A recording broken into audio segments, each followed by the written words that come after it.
Hello, my name is Debbie Reynolds. They call me the Data Diva. Today I want to talk about data privacy and neural tech.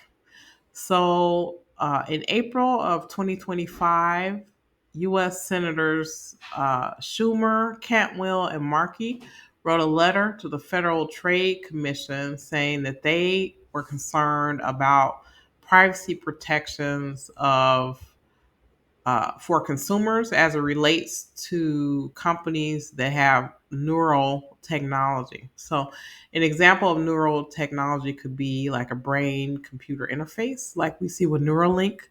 Also, not just companies that do the more invasive um, type of neurological tracking, but then also companies that are tracking people, like maybe their sleep patterns, their emotional states, highly personal, highly sensitive information that is not covered under HIPAA in the US. So, for example, HIPAA in the US covers patient provider uh, interactions. It doesn't cover some of these other uses of data about people.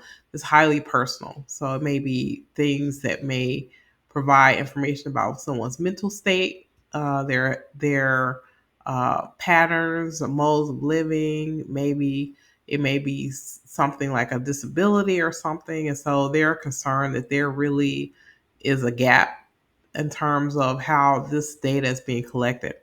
There's also a company, actually a foundation called the NeuroRights Foundation, and what they did is they took a look at the privacy policies of 30 of the top brain computer interface companies, and they found that only one of those companies had a pretty good privacy policy in terms of giving people the right level of transparency, providing information about how they opt out and things like that. And so I think the concern about how technology is becoming a lot more integrated into people's lives and their patterns of living are going to become a concern.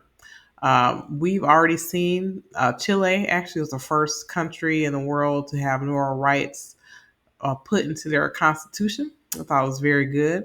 We're also seeing language in California and Colorado where they're categorizing neural data as sensitive data.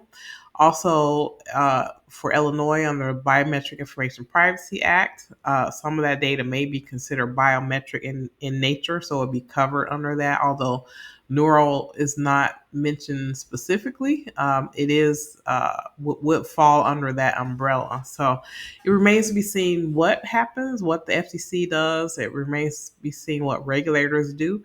But we are seeing some movement in the US, at least on a state level, as it relates to neural rights, because it really is a new frontier in terms of data collection, data gathering, and it requires a level of transparency and protection for the people whose data is being collected in these different ways. That's it. Thank you.